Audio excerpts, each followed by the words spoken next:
Major support for Do the Math has been provided by Chevron, the Kern County Superintendent of Schools, Edison International, Valley Strong Credit Union, California Resources Corporation, Bakersfield West Rotary Stroop Family Foundation, Panama-BUENA VISTA Union School District, Bakersfield City School District, Kern High School District, and AC Electric Company, with additional production assistance provided by these supporters of education in Kern County and throughout the state of California.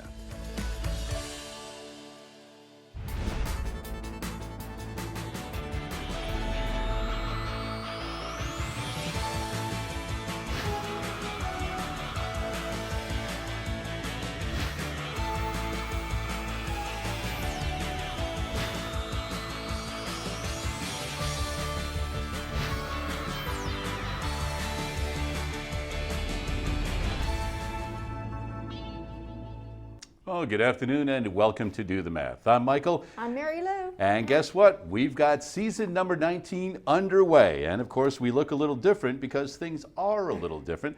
But our mission is the same. We are here to help you, each and every student in Kern County and surrounding areas, worldwide as a matter of fact, since you can view us on the internet, to help you out with any math homework that you need help with. Also, we're available for parents because parents have a lot more to do with their child's education right now, especially since it's taking place at home. So if there's a way that we can assist any parents in helping you help your student, you can simply give us a call as well, because we realize that maybe sometimes the math isn't being taught possibly the same way you learned it. And even though you would like to help your student, it may not be the same way they're getting taught right now. So if you do need a little bit of help, that's exactly what we're here for. Also, simply give us a call and we can help you out for as long as you need.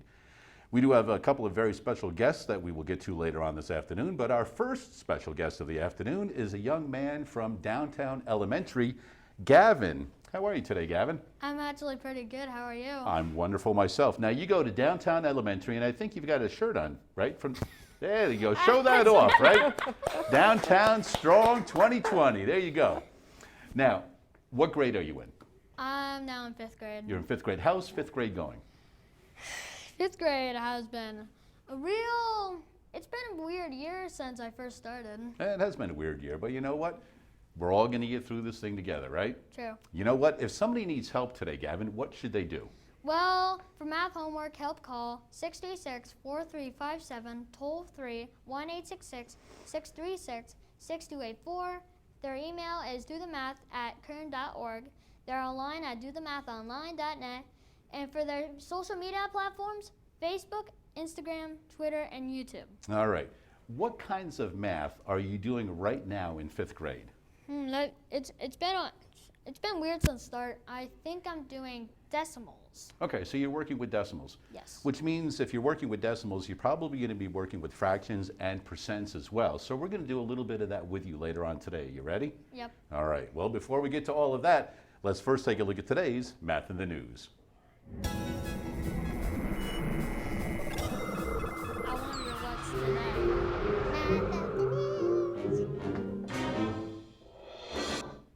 All right, today's Math in the News. Well, we have news right here. Instantaneously, we don't even need to wait for anything. We've got the Kern County Superintendent of Schools, Mary Barlow, in studio with us today. Good afternoon, Mary. Good afternoon. Now, as Gavin said, this year is a little weird. Yes, it is. So let's go back to when Do the Math finished up last year in March. Mm-hmm. And what kinds of things did the County Superintendent of Schools do? Because I know it was like a scramble, like what's everybody going to do? So if you can kind of walk us through that a little bit. Sure. So all of the superintendents of 47 different districts across the county got together and started sharing resources and planning how they could serve all 193,000 students, regardless of the zip code in which you reside. Okay. So it meant things like putting together the curriculum and the instructional materials so that we could serve all of those students. In some cases it was packets and running and scrambling to get packets copied and delivered, if you can imagine that, working with all of our businesses across the county to make sure that they were in pallets delivered to the school sites and then to the students. We made sure there was connectivity so that students have access to the internet. So 148 different school sites around the county were activated, if you will, so that people could go to the school site and get internet, download their homework, upload some additional information. We also worked together to make sure that 180,000 students each day were served meals. And I know that's lunch. very important because a lot of students do depend on that meal while they're at school, and if there's no school. Absolutely. And so that took a lot of coordination and effort, but we worked together to make it happen because it was the right thing for kids. Well, I can tell you, everybody was a little like, all right, well, how do we do this? What's going on? But we all got through the end of the year. And it seems that the experience of going through that has made the beginning of this year a little smoother. It has.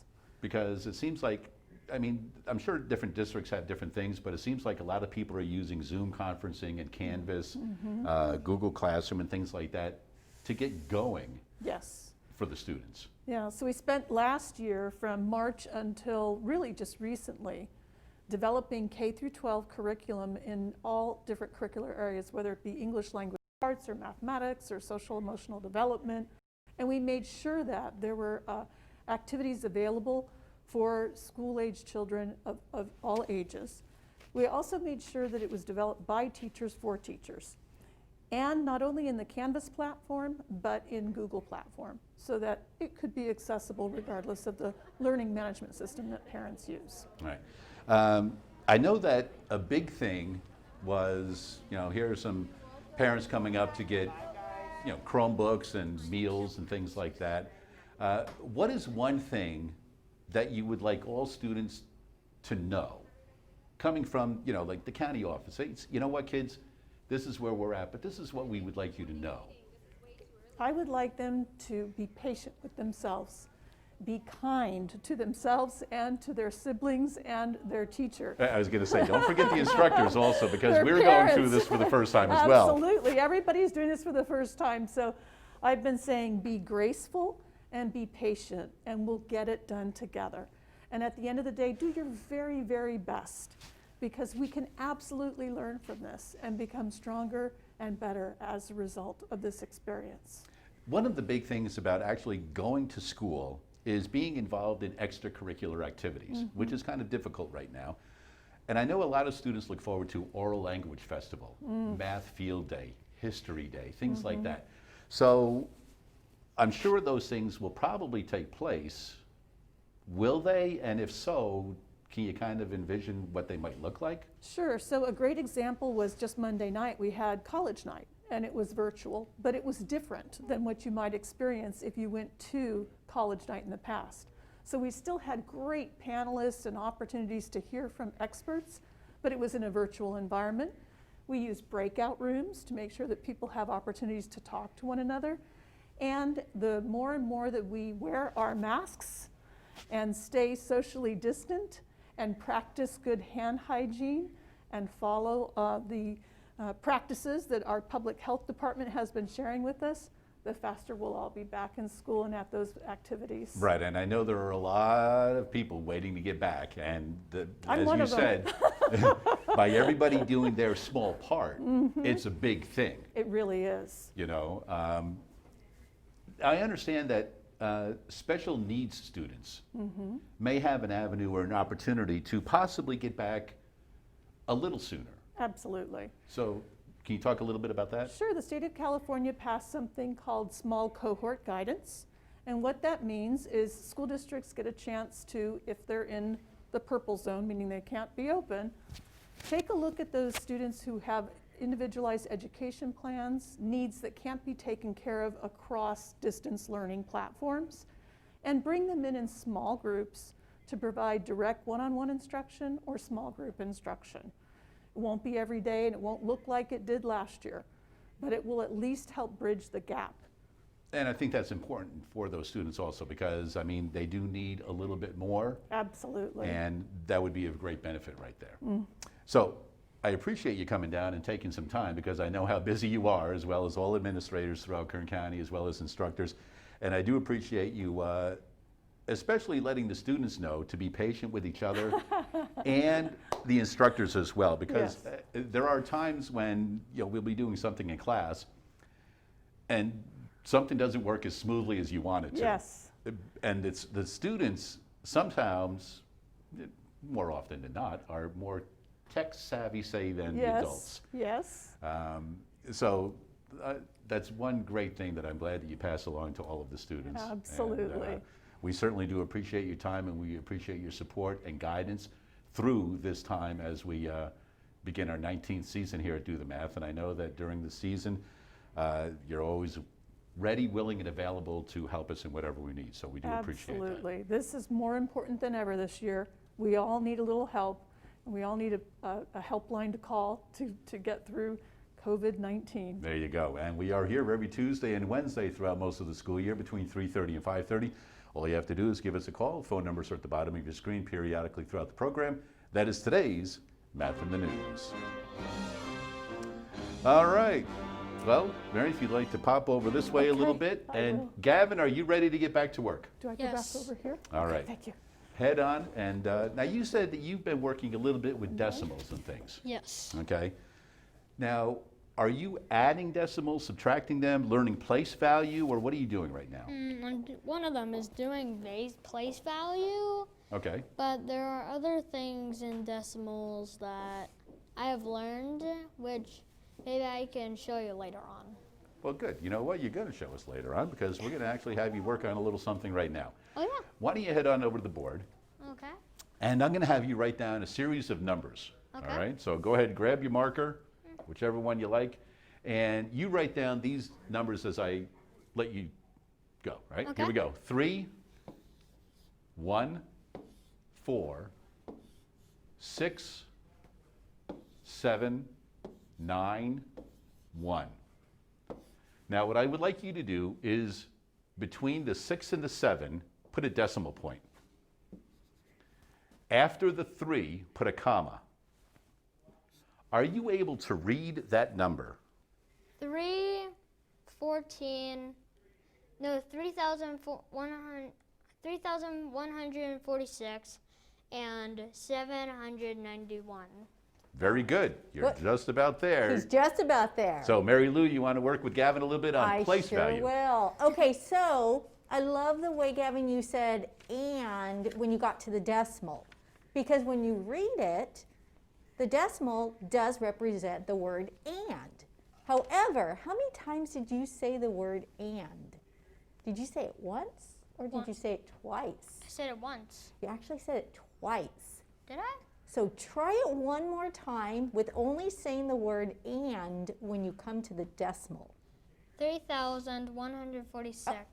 Right there. And this is a common mistake that's made a lot.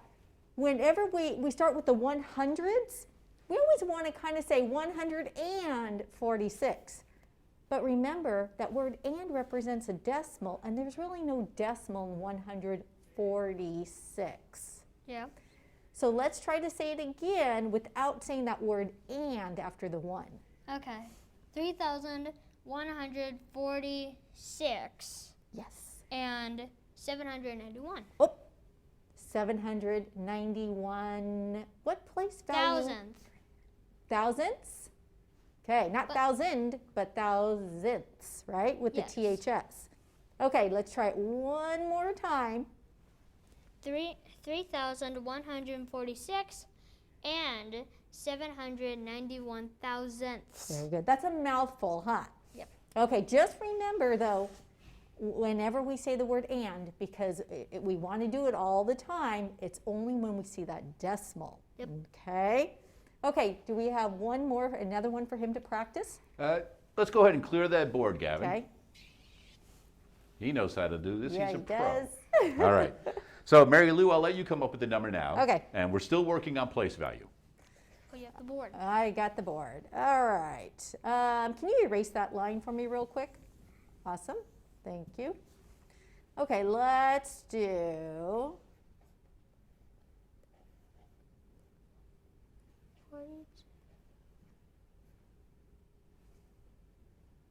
Ooh. That's a big number. that's a Big number. Let me see if I can do this. I bet you can. 42,931 and 125 thousandths. So close. At the very end, you said 125. Try it one more time. 42,931 and 125 thousandths. Thousandths. Very good. Now, if I did this one for you, okay? 0. It's 0 and 12, or just 12. But Or- there's a place value for everything. So where is the 2? Where is this 2? What place value is that 2 in? It's in the hundredths. It's in the hundredths place. Okay. We always want to look and see where that last number's place value is. And that's how we read the number. So you're telling me the 2's in the hundredths. So therefore, it's not just 12, it's 12 hundredths. 12 hundredths. There you go. Nicely done. All right, let's move on from decimals because, as I said, in 5th grade, you're going to be working with decimals, fractions, and percents.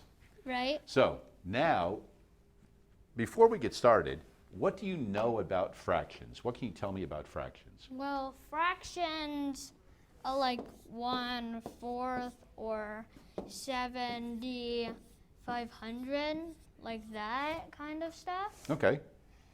So, how about you guys give me an example? And let me see if I can figure it out. All right, good. Well, here's what we'll do. Put 1/4 again. Do you know what the top number and the bottom number are called as far as mathematical terms are concerned? Let me remember.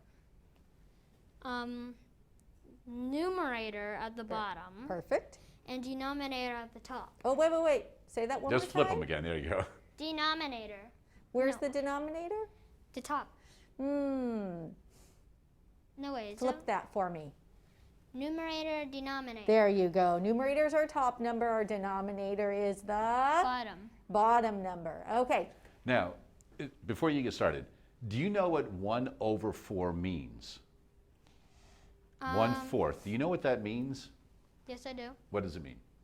It means that the top number is smaller than the bottom number. Correct. Can you kind of draw a picture of what 1/4 would look like? For that part, I actually don't remember on. Okay. So fractions really are a part of a number, right? Yes. It's not a whole number, but it's a part of a number. Yep. My favorite food's candy bar, right? Mm-hmm. So can you draw me a rectangle? Can you break that rectangle into 4 equal pieces? Okay. Now, out of those 4 pieces, can you shade 1? How much did you just shade of that object you just drew? 1/4. 1/4. So therefore, this is really the representation of what 1/4 is. Yep. It's one piece out of, One piece out of the fraction. one piece 4. out of how many? 4. Okay, so pieces. on the bottom, our denominator represents our whole number, okay? Yep. Write the word whole next to 4.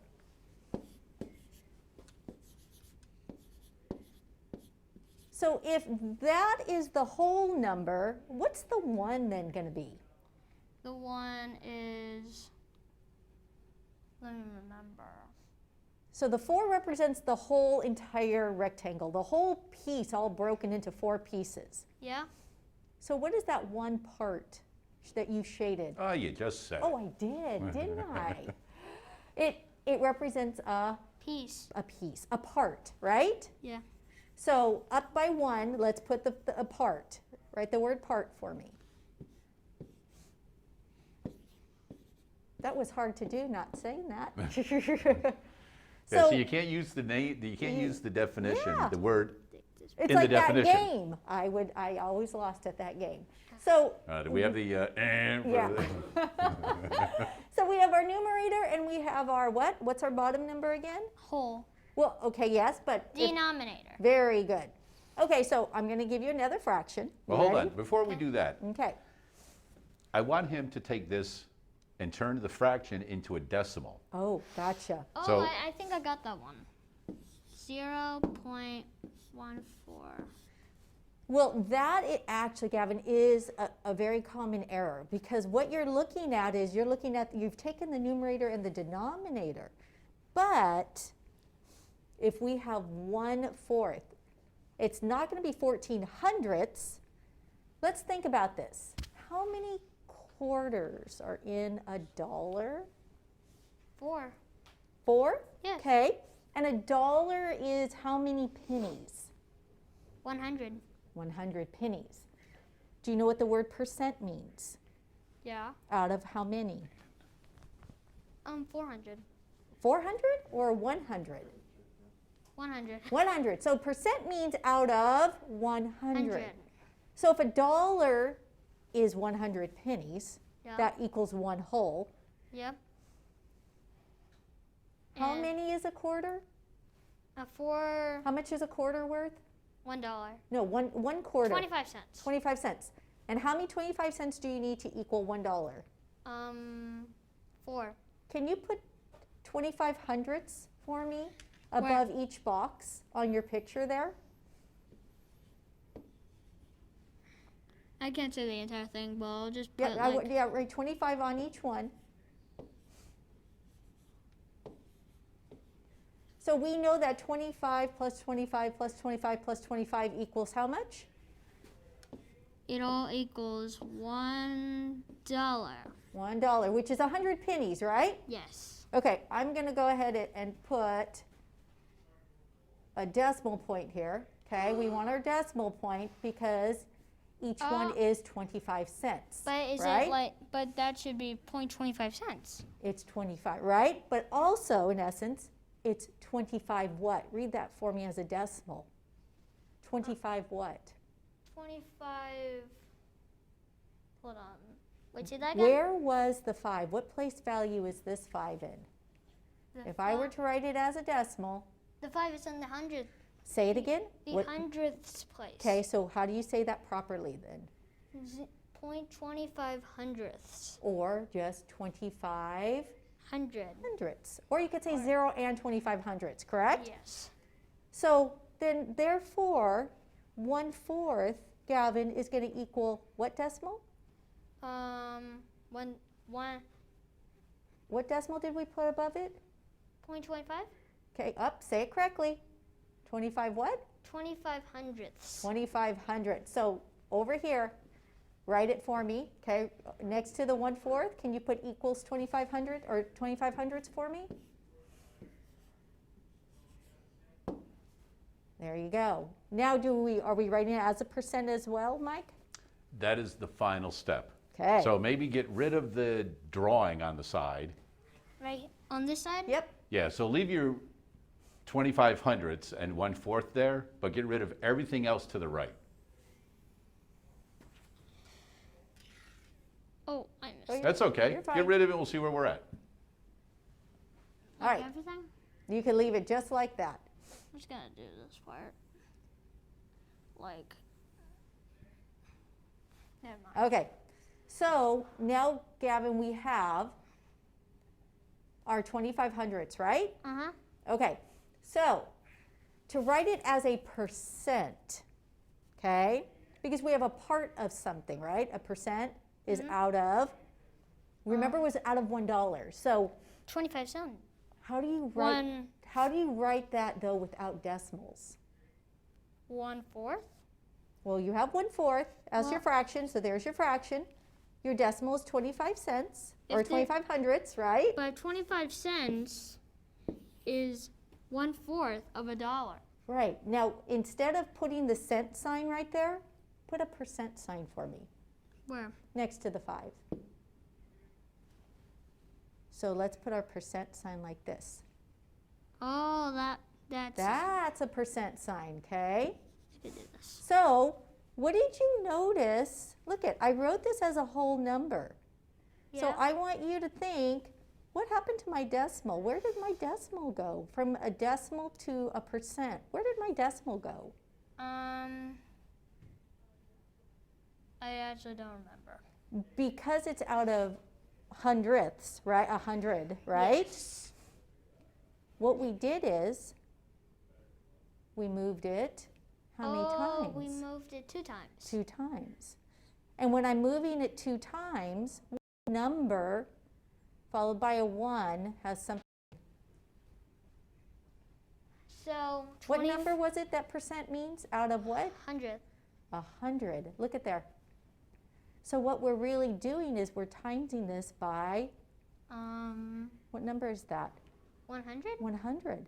So we're taking our decimal, multiplying it by 100 to get our percent. There you go, nicely done. A quick little introduction Yes. to fractions, decimals, and percents. Oh. You're going to spend all year in 5th grade working on these things, and we'll do a little bit more today, but that was just a start for you right now. Hey, remember, we do have phone tutors available until 5:30 this afternoon, and Gavin, for some great work right there, you've got yourself a meal courtesy of our friends at Chick-fil-A, so congratulations on that. That's right, I'd be holding it out too, go, yeah, yeah. I'm gonna get myself. We all love Chick-fil-A. And you know what? We'll be back with more right after this. On this episode of Do the Science, we're at a Bakersfield favorite, Smith's Bakeries. With me today, I've got Mackenzie from Independence High School. And Mackenzie, when I mention Smith's Bakeries, what comes to mind? Cookies and cakes and pies. All tasty items right there. But today, we're going to take a closer look at the baking of bread on this episode of The Sweeter Side of Science on today's Do the Science.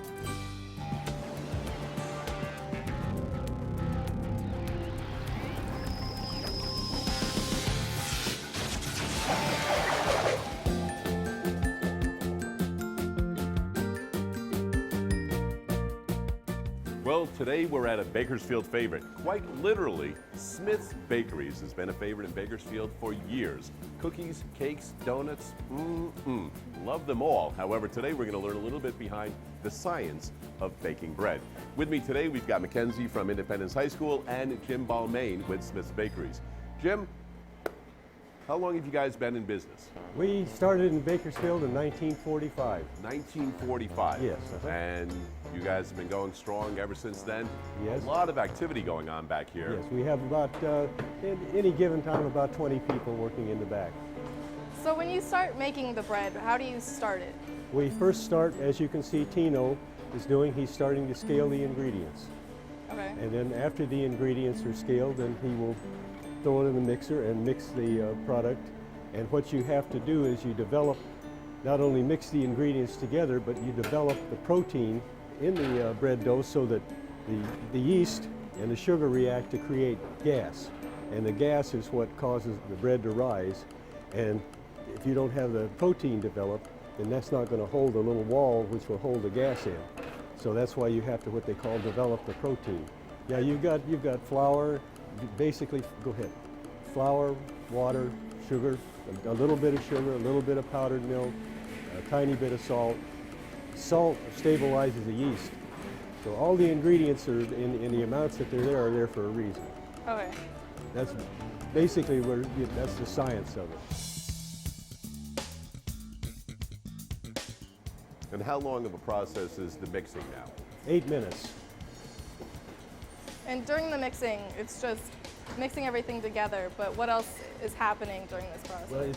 Well, what is happening is the dough, you're mixing everything together, which will create the chemistry a little later on, but right now you'll be developing the protein in the flour so that it's got a strong enough consistency to hold the gases that the yeast and sugar make.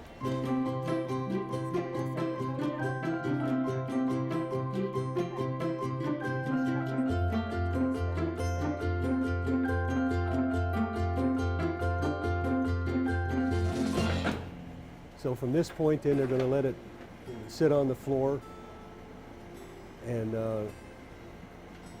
then after a period of time, then they take it up front and they'll start making it up. So we're ready to go up front here. Okay.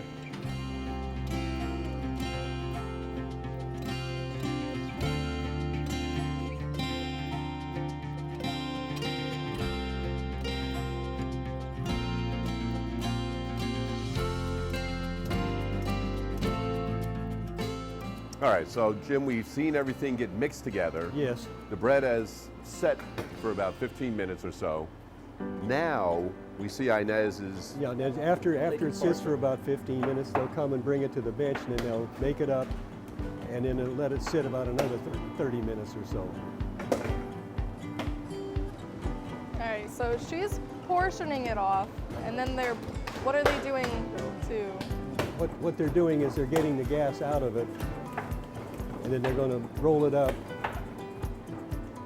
and put it in the bread pans, because you want to get the gas out of it so that when it goes in the proof box, you'll get a fresh batch of gas coming in as the yeast works.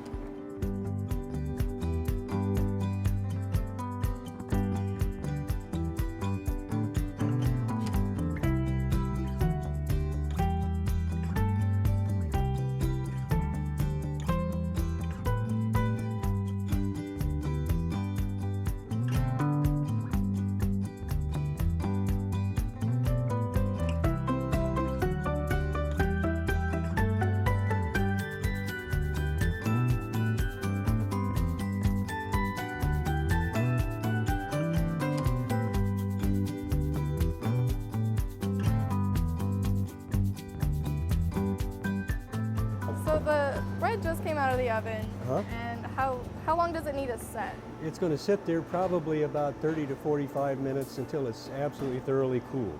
Okay. And then when it's thoroughly cooled, then it will be sliced and bagged up. And why can't we slice it right now? Well, you could slice it right now, but number one, you'd burn yourself because it's 350 degrees. And the second thing would be, it would start to fall apart. Okay, and then you talked about bagging it after it's totally cooled. And why can't we bag it right now? Because if you bag it while it's hot, the moisture and the steam is going to stay in there, and it will actually, if you seal it, it's going to mold probably within a day, because the moisture, a certain amount of moisture has to go out of the loaf before you can slice it. And that comes through the cooling process.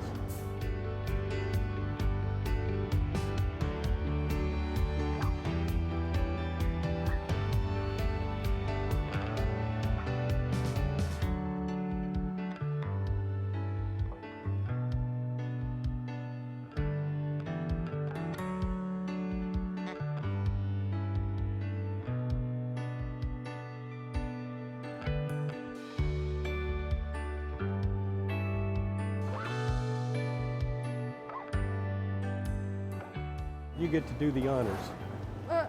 Wait. Well, here, put your hand on there so you don't burn yourself, and then, Oh, I'm cutting it. yep, you're going to cut it. Okay. Here, give me your paper so you know. Oh, I'm like terrified right now. It's like here, like, does it matter? Like, where- Well, ask Jim. It makes no difference. I'm so scared. Just saw it. Yeah.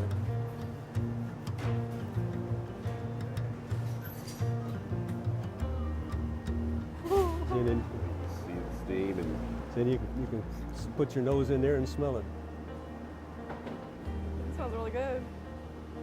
that's going to be a pretty thick sandwich if you're going to slice some that thick right there. Makes good French toast. Oh, indeed, I'm sure it would.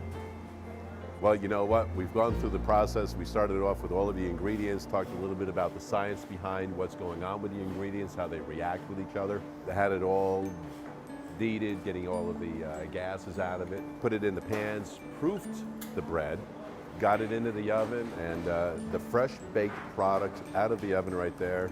Mackenzie with a healthy slice taken off right there. So she's eating this slice. Oh, this is for us, and that's hers over there. Well, you know what, Jim Balmain, we certainly do appreciate it. Thank you for coming. Smith's Bakery, once again, a well-known and well-liked favorite in Bakersfield, and this one part of taking a look at the sweeter side of science.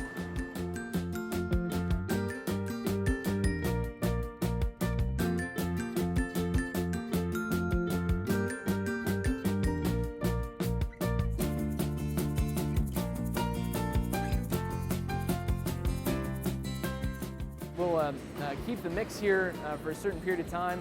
Could be, depending on the application, could be as short as 2 hours, up to 6 hours, or overnight even.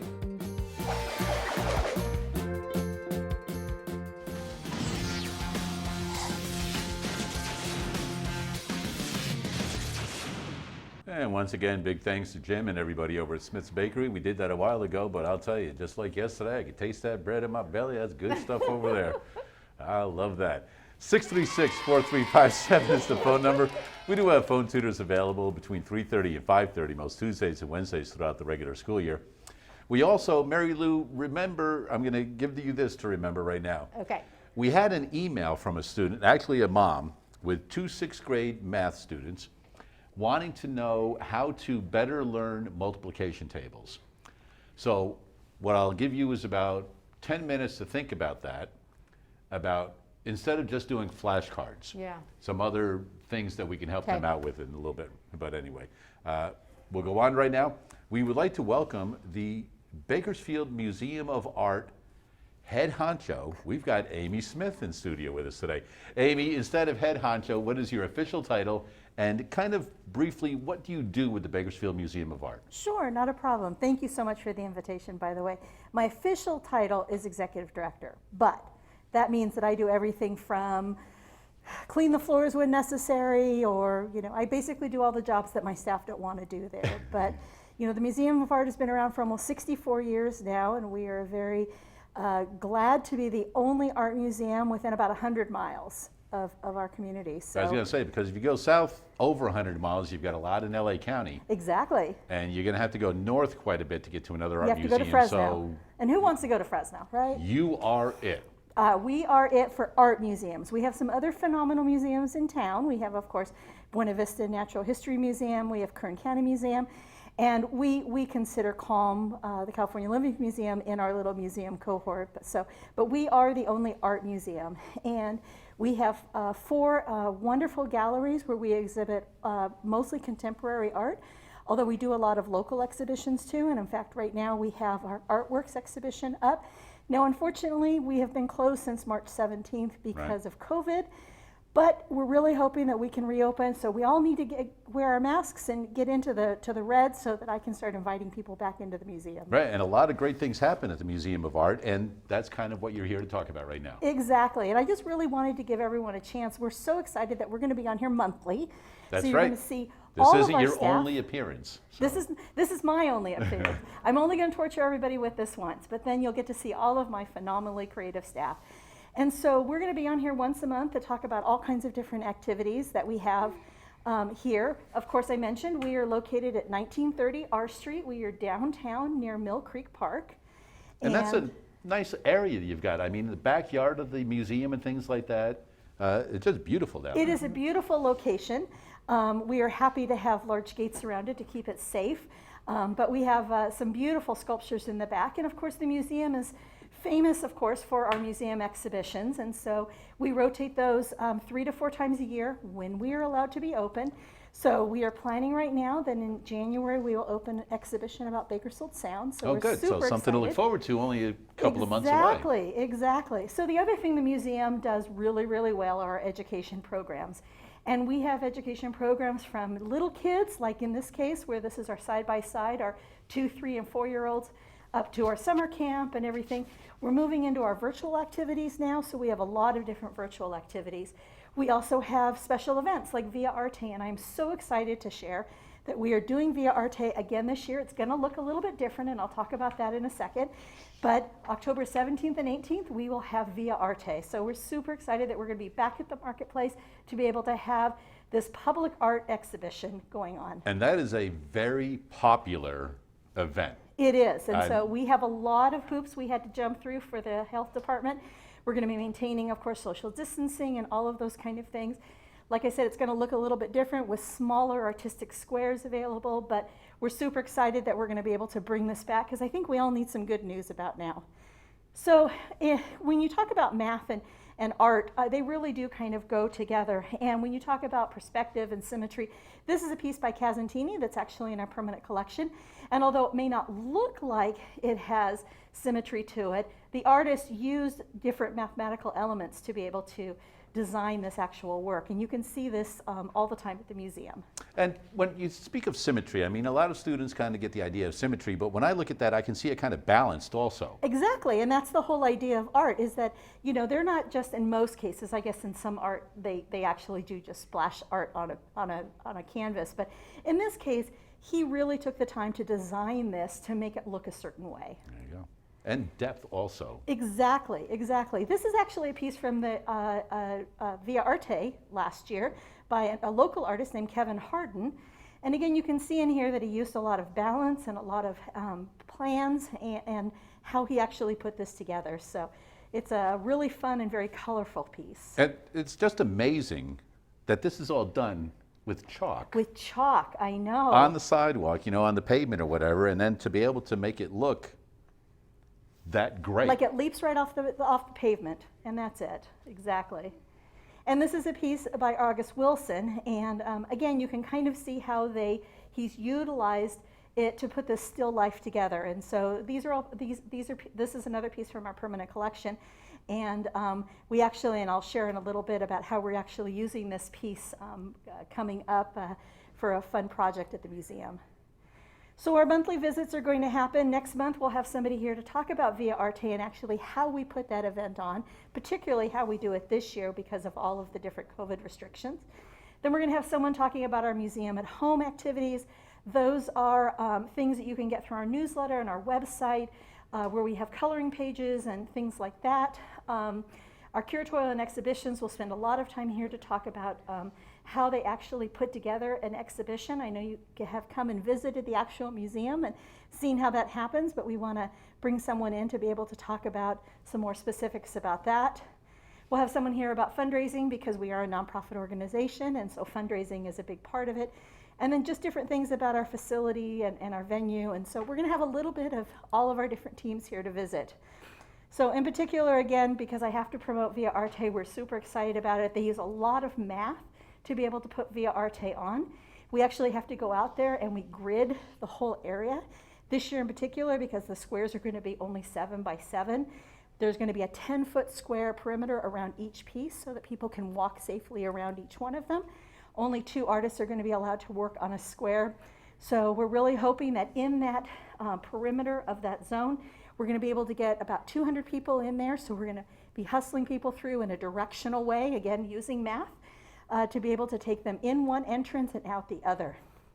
Permanent collection, we have about 400 pieces at our permanent collection.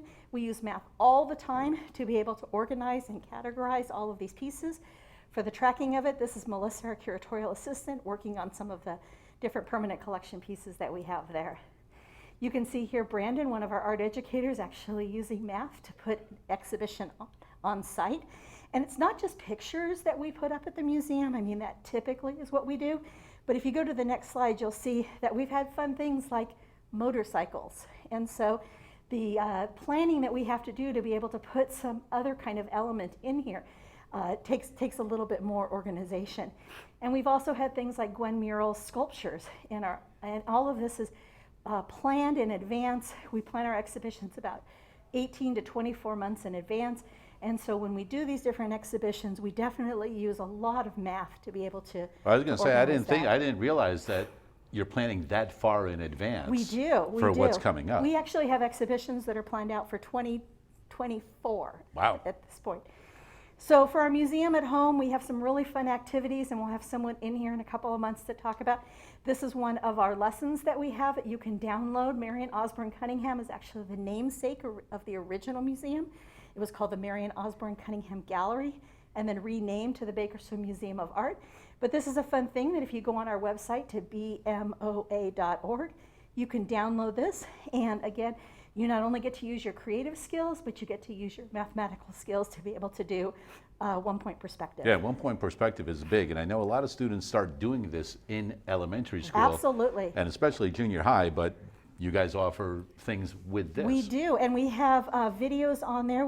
Our staff have created a whole bunch of original content since we've been closed. So you have 1-point perspective, 2-point perspective, all kinds of different, just to even, and we call it for the young and the young at heart. It's not only for kids that just want to start out, but you know what, if you just need a creative outlet in some way, download our activities. Right, especially now with people, not being able to get out as much. Exactly. So yeah, I want something to do a little different and let the creative juices flow. Exactly, You know what I mean? and we have created probably close to 100 different activities at this point that are all available on our website. We have our Color Our Collection activities, but I also wanted to share a little bit because as the executive director, I have to use math every day. I was going to say, you're pretty busy with math all the time, taking a look at the list right here you've got. Yeah, and these are just some of the typical things that I have to do, when it comes to payroll and time cards and things like that. Even with the closure, we had to apply for the PPP loan, which of course a lot of businesses did. And we had to submit information not only to the Small Business Administration, but to our local bank to be able to do that. So being able to use math to pull those spreadsheets together and to understand how to be able to keep the staff members at the museum employed during all of this was really important. I also do things like budgetary reports and I have a bookkeeper, full disclosure, but we put together budgetary reports for our board of directors. We have a 22-member board of directors that oversees everything that the nonprofit organization does. I write grants, and a lot of them lately, it seems. So I have to do not only in the grant proposal where I have to do budgets for that, but then to report out, have we spent the money the way we're supposed to? So I do a lot in Excel, I do a lot of spreadsheets. And then we get to do some fun things too, and if you'll remember from when I first started talking and we put a couple of our permanent collection pieces, the Casatini and the Angus Wilson up, we actually are creating masks at the museum. Oh, okay. Isn't that fun? There you go. And so we've ordered, we have about 300 of them coming because we're just going to try this out. And we're going to have these available at Via Arte for sale. And then hopefully when the museum reopens, we'll have them available there too. So these are some of the fun things we get to do. The permanent collection pieces are images that the museum actually owns the copyright of, so we're able to do that. So Now, you said these will be available at Via Arte. Uh-huh. And how, do you have an idea on the cost? Like if somebody wanted to... I think they're going to run about $13, Okay. $13 or $14 for them. It is a fundraiser for the museum, so Right. keep that in mind when you're purchasing it. You're helping to keep the museum operating. Like I said, we've been around for 64 years, and we certainly want to be around for another 64. That's a very good idea. Thank you very much. We're super excited. I can't claim the idea. There's a lot of museums that are doing that, most of them bigger, and we always aspire to be bigger than we are. So There you go. we take example from the Crocker in San Diego and the Getty, and are able to offer it that. Other things that I do is I track our attendance at the museum, and so historically our attendance grows every year. This might be a little misleading if you look at this graph, but actually the blue part is the ones we pay for. The orange ones are people that get in for free. And Okay. so we have a lot of individuals who, through our First Friday programs and through different activities, are able to come to the museum because we really want to make the museum accessible to everyone, especially when we can reopen. We And really I know want it's everyone nice to see visit. the school groups also, because I know that I've brought students there. Exactly. Field trips are super important to us. And so we're hoping to actually move into virtual field trips soon. But we've been really busy since the museum closed to the public.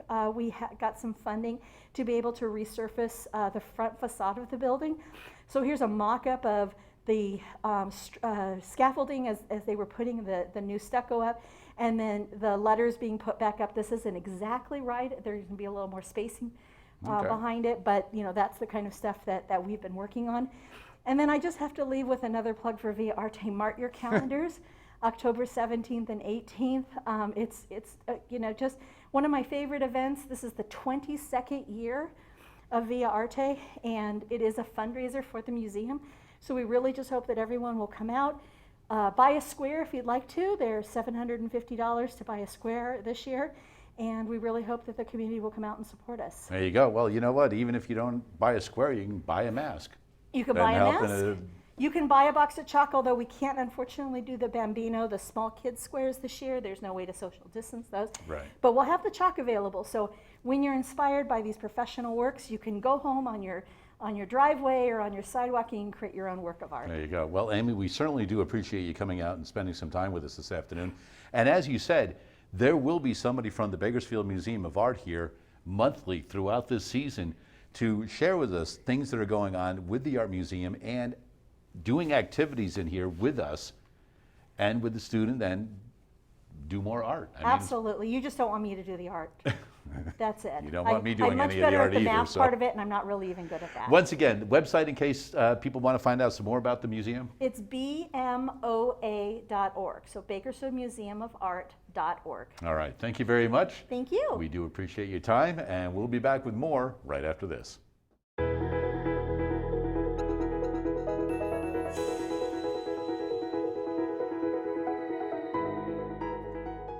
This is Critter Coverage with Krill here at Camp Keep. So our first segment today is going to show you a couple different teeth from a couple different animals and what those teeth mean. So the first animal we're going to bring is this one right here. Now, this is an alligator, and as you can tell by all of its teeth, if you look at them, they're long and they're sharp, and none of them are really dull. Now, this alligator has long and sharp teeth to rip the flesh off other animals, and it's a pretty cool thing. So this alligator eats mostly or all meat. That makes the animal a carnivore. Our next animal that we're going to talk about is a rodent. Now, what you'll see with most rodents is they have two on top, two on the bottom, really long teeth that continue to grow all the way until they die. Now they continue to grow because if they didn't grow, they eat on so much wood, branches, that their teeth would get filed down to nothing if they stopped growing. But something also very important about the teeth on rodents is that they have these four big ones, but if you look back here, they have flat ones. And that's super important because they munch on mostly plants. That makes them an herbivore. Now our last creature that we're going to talk about is a black bear. Now I chose this animal in particular because a black bear eats not only meat, but it also eats plants. And you can tell because it has sharp canines, but if you look towards the back, its teeth are mostly flat, and that is to chew on any sort of plant material. That makes them an omnivore, which means that they eat plants and animals. So look forward to the next time when we will discuss a variety of things. Again, this is Critter Time with Krill.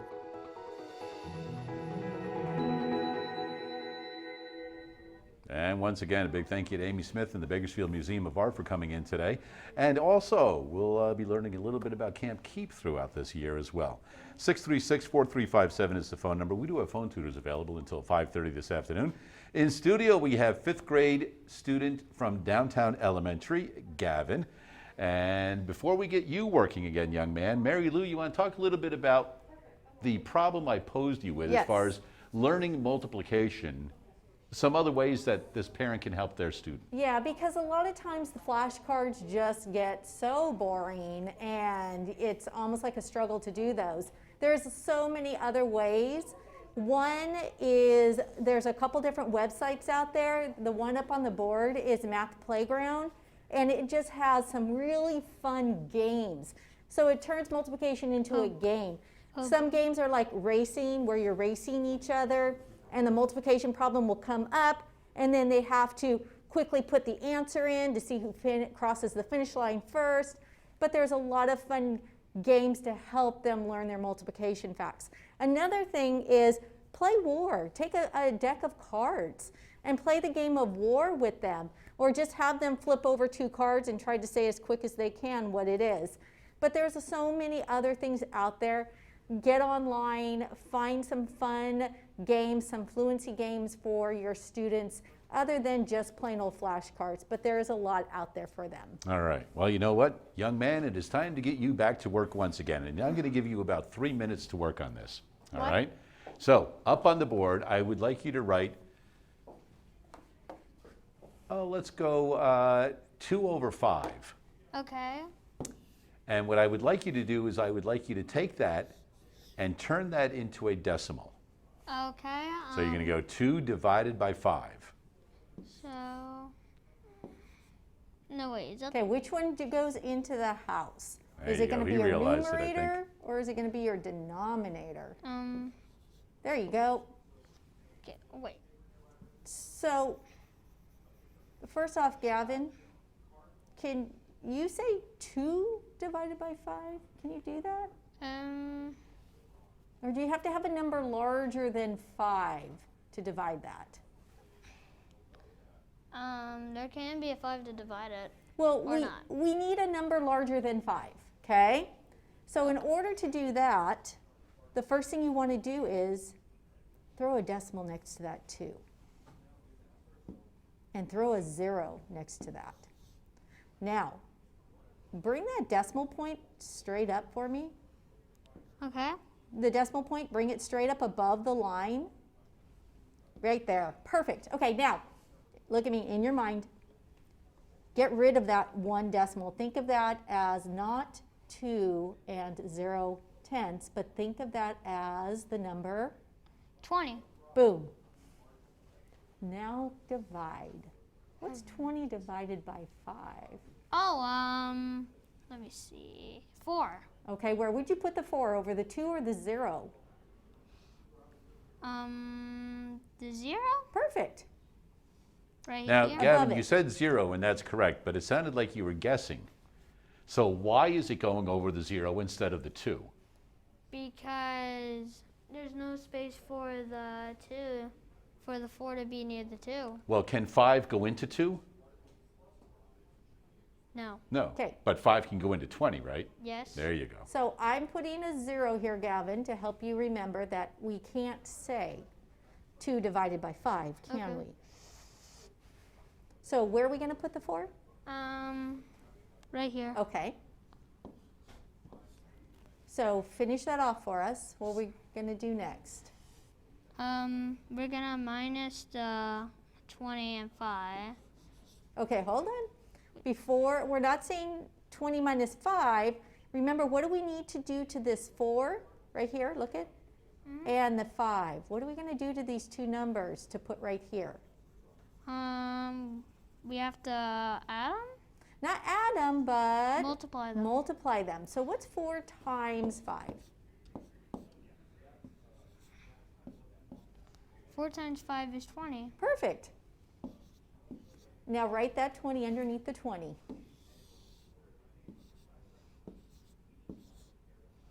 Now you subtract. There you go. So 0 and 0. So there's nothing left, is there? No. Now I want you to read me, what does that decimal say on top, our answer? What does that decimal say? 0.4 tenths. Very good. So what is 2/5 is equivalent to what as a decimal? Wait, say that again? 2/5 So 2/5. is equal to what? What is that as a decimal now?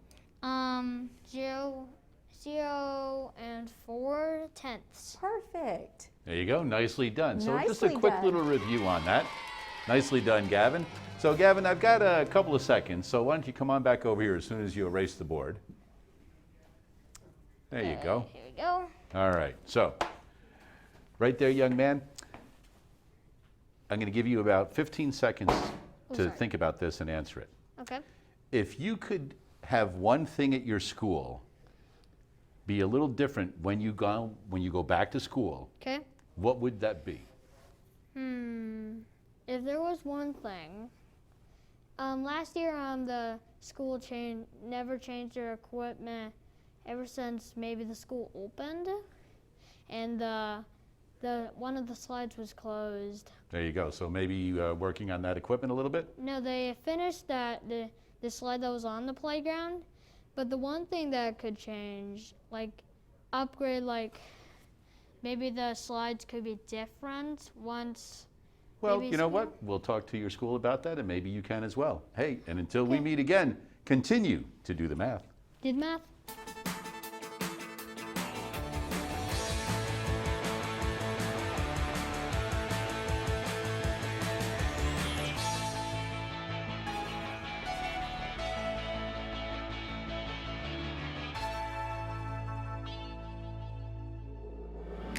Major support for Do the Math has been provided by Chevron, the Kern County Superintendent of Schools, Edison International, Valley Strong Credit Union, California Resources Corporation, Bakersfield West Rotary Stroop Family Foundation, Panama-Buena Vista Union School District, Bakersfield City School District, Kern High School District, and AC Electric Company, with additional production assistance provided by these supporters of education in Kern County and throughout the state of California.